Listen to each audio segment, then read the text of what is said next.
একটি গল্প আমরা অনেকবারই শুনেছি, নচিকেতার গল্প। সে গেছে যমরাজের কাছে। কেন গেছে? নচিকেতার পিতা তিনি একটি যজ্ঞ করছিলেন, বিশ্বজিৎ যজ্ঞ। এরকম নাম শুনলেই মনে হয় বিশ্ব বাইরে আর বিশ্বের জয় করার জন্য যজ্ঞ। প্রথম বিশ্ব তো তোমার ভেতরে। ওই আপনাতে আপনি থাকো মন, নিজেকে তো জানার দিকে মনই থাকে না, শুধুই বাহ্যিক।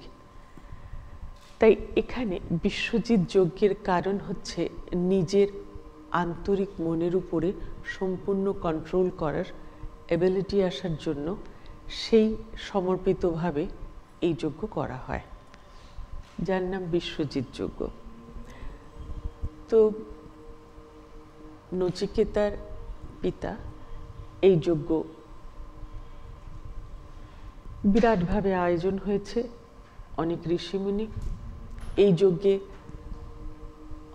অনেক উপনিষদ পাঠ হয়, আলাদা আলাদা মনি ঋষি পাঠ করেন।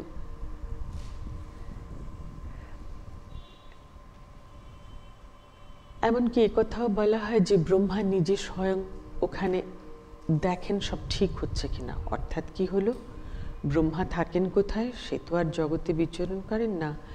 তাহলে এমন একটি মনের অবস্থা হবে যার জন্য অমন শূন্যস্থানের কেউ সামনে থাকবে, অর্থাৎ ঈশ্বরের সেই অবস্থাও থাকবে। এমন যে একটি অত্যন্ত মহত্বপূর্ণ যজ্ঞ যেখানে সব কিছু ছেড়ে দেওয়ার থাকে। তুমি আর এমন কিছু রাখবে না যা তোমার নিজের জন্য অথবা তোমার পরিবারের জন্য, তুমি সব দিয়ে দেবে। এখন সব দিয়ে দেওয়াটা সিম্বলিক্যালি সে সময় তো মানি এইভাবে ছিল না আজকের মতো যেরম। তো সম্পদ বলতে গাভী ও এক বিরাট সম্পদ ছিল। এরকম অনেক কিছু দেওয়া হবে, উনি দিয়ে দেবেন ঋষিমুনিদের এবং আরও যারা অতিথি আছেন, সাথে গাভীও দান করবেন। নচিকেতা ছোট, টিনেজেই ওর বয়স, কিন্তু ওর ভেতরের গভীরতা অনেকটা, তাই বোধহয় গম্ভীরতাও, গাম্ভীর্যও অনেকটা। ও এটাই নজর করছে এই বিশেষভাবে যে আয়োজিত যজ্ঞ, এই বিষয়ে ওর বিশেষ এত মন নেই। কি হচ্ছে, এত এত যে একটা দেখিয়ে বিষয় করা হচ্ছে সেরিমনি, ওর মন সেইখানে বাবা যেখানে যেগুলো দানের জন্য গরু রেখেছেন, গাভী রেখেছেন, সেগুলো অত্যন্ত দুর্বল, স্বাস্থ্যহীন, বয়স্ক, মৃত্যুপথযাত্রী, এ ধরনের যা কিনা যেই যজ্ঞ করা হচ্ছে কি কারণে, তোমার সমস্ত কিছু তুমি দিয়ে দেবে, এই কারণে এমন একটা সেলিব্রেশন সেরিমনি করা হচ্ছে। অথচ যা তুমি দেখাচ্ছ, যা তুমি বলছো করবে বলে, তা যখন করছো তখন অত্যন্ত হীনমন্যতায় হচ্ছে। কেননা দেওয়ার মন নেই। দেওয়ার বেলায় অতি রুগ্ন মৃত্যুপথযাত্রী, পরিত্যক্ত কিছু গাভী।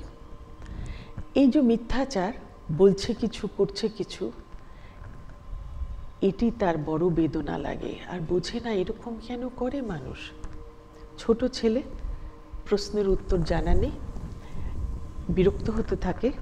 বাবাকে গিয়ে, পিতাকে গিয়ে বলেন, তো সবই তো দান করছেন, আপনাকে তো সবই দিয়ে দিতে হবে, আমাকে কোথায় দেবেন? এটা কোনো ভালোবেসে বলে না, ও বিরক্ত ছিল। বাবার যে কর্ম করছে সে কর্ম আদপে তো সে করছে না, তাহলে বলছে কিছু, দেখাচ্ছে কিছু, করছে কিছু। এই যে ভাব বৈষম্য অত্যন্ত, যা বলা হচ্ছে তার একেবারেই অন্যদিকে কাজ হচ্ছে। এইতে ও বলে, বারবার জিজ্ঞেস করে, আপনাকে তো সব দিয়ে দিতে হবে, আমাকে কোথায় কাকে দেবেন? সেই সময় ওর পিতা রেগে যান এবং রেগে বলেন, তোকে যমের হাতে দেব। এই কথার সত্যতা রাখতে নচিকেতা গিয়ে পৌঁছয় যমের ওখানে। যমকে কিন্তু রাজা বলা হয় এবং ধর্মপালকও বলা হয়। অর্থাৎ সত্য উনি জাজ করে তারপরে কার কোন স্ট্যাটাস প্রাপ্তি হবে আফটার ডেথ, তার কর্ম অনুযায়ী সেটা নির্ধারিত করেন সম্পূর্ণ অ্যাবসলিউটলি নিউট্রাল থেকে, স্বার্থ নিরপেক্ষ থেকে। তাই জন্য ওনাকে ধর্মের পালকও বলা হয়। ওখানে গিয়ে পৌঁছিয়ে দেখে যে যমরাজ নেই, 3 দিন বসে থাকে না খেয়ে, জল না খেয়ে, কিছু না খেয়ে দরজায় কাছে, ও ফেরত আসে না। অর্থাৎ কি করছে? তপস্যা করছে, তপ হচ্ছে। কি আর হচ্ছে? এত যে শরীরের কষ্ট হচ্ছে, কিন্তু দেখা না করে আসবে না, বসে আছে। এক সময় তো আসবেই, এমনই বসে আছে নির্জলা, তপ হচ্ছে, শরীরের শুদ্ধ হচ্ছে। যা প্রশ্ন সে করবে তার উত্তর পাওয়ার যোগ্যতা হতে হবে তো। এমন করে ঈশ্বর তপ করিয়ে নিচ্ছে। এরপরে যমরাজ আসেন, যাই কথোপকথন হোক, মূল হচ্ছে এই যে তুমি তো এত কষ্ট করলে, তুমি এমন চলে এসেছো, আর যমরাজের কাছে আসলে আবার দেহেতে তো ফিরে যাওয়া যায় না, কেন লোক এই স্ট্যাটাস এমন স্ট্যাটাস যেখানে মৃত্যুর পরেই আসে, যে তুমি তো এমনিই চলে এসেছো, কিন্তু তুমি ফিরে যাও, তোমার তো সময় হয়নি। উনি পাঠাতে পারেন না, বলেন তোমাকে আমি 3টি, তুমি যা চাও বলো, আমি তোমাকে 3টি বর দেব, কিন্তু তুমি ফিরে যাও। ফিরে না, একটি বরে চায়, কেননা নচিকেতার সন্তান হিসেবে এই ভয় ছিল, পিতা যা করছে তাতে তার কর্মফল যা সাংঘাতিক হবে, তাতে যে কি বিপত্তি আর বিপদ হবে, এইটা চিন্তিত ছিল সন্তান নচিকেতা, ছোট ছেলে। তাই প্রথম বরে এটাই চায় যে বাবা যেন বুঝতে পারেন, আর আমি ফিরে গেলেও যেন আমাকে নেন আর বুঝতে পারেন ওনার ভুল কি হচ্ছে। এইটা একটা ছিল, আর ওর কোনো চাহিদা ছিল না।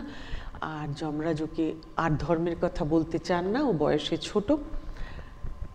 এরকম সবসময় গুরু বা ঈশ্বর সর্ব জায়গায় এরকম কোনো কাহিনীতে দেখা যায়, একদম যে মূল পরম যে পরম প্রশ্নের উত্তর তো তখনই দেওয়া যায় যখন মন তোমার পরমের মুখী হয়, জানার আগ্রহী হয়, আকুলতা হয়। তাই নচিকেতার আকুলতা তো দেখা যাচ্ছে, সে তো বসেছিল, কিন্তু তবুও উনি ওকে ঘোরাচ্ছেন যে আরেকটু পরে বললে যদি হয়। বলছেন তোমাকে আরো বহু সম্পদ দেব, যা চাও তাই দেব। বলছে এসব আমার চাই না। যমরাজ বলছেন কেন চাও না? সব টেম্পোরারি, যা আমি ছোটবেলা দেখেছি তা এখন নেই, যা এখন দেখব তা কদিন পরে থাকবে না, সেই জন্য এসব নিয়ে আমি কি করব। এই সব কথোপকথনে বেশ খানিক সময় যায়। তারপরে যমরাজ বলেন তাহলে তুমি কি চাও? আমি এই সৃষ্টির রহস্য চাই। রহস্য মানে কেন জন্ম হয়েছে, মৃত্যুর পরে মানুষ যায় কোথায়, এই প্রশ্ন, মূল প্রশ্ন। জন্ম সেখান থেকেই হয় যার কোনো আদি নেই, যার কোনো অন্ত নেই। মৃত্যুর পরেও সেখানেই অবস্থান হয়, যদি জীবনকালে সেই আদি অন্তহীন পুরুষ, এই যে আদি অন্তহীন, এই যে বিরাট কনসিয়াসনেস, ব্যাপ্তি, ব্রহ্ম, যার মধ্যে এত স্টার্স, গ্রহ নক্ষত্র, এমন যদি জীবনে জানার আকাঙ্ক্ষায় কিছু আভাস হয়, পূর্ণ আভাস হয়, তবে মৃত্যু পর সেই লোকেই থাকা, তাহলে একে বলে পুরুষ। তখনই জিজ্ঞাসা, এই পথে যাব কি করে? গুরু দেখানো পথ ছাড়া কোনো পথেই এই সত্য জানা যায় না।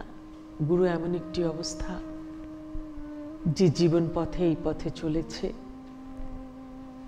তাই একমাত্র তার কাছেই শিক্ষা করা সম্ভব, শিক্ষা নেওয়া সম্ভব। এমনই নচিকেতাকে বলা হলো গুরু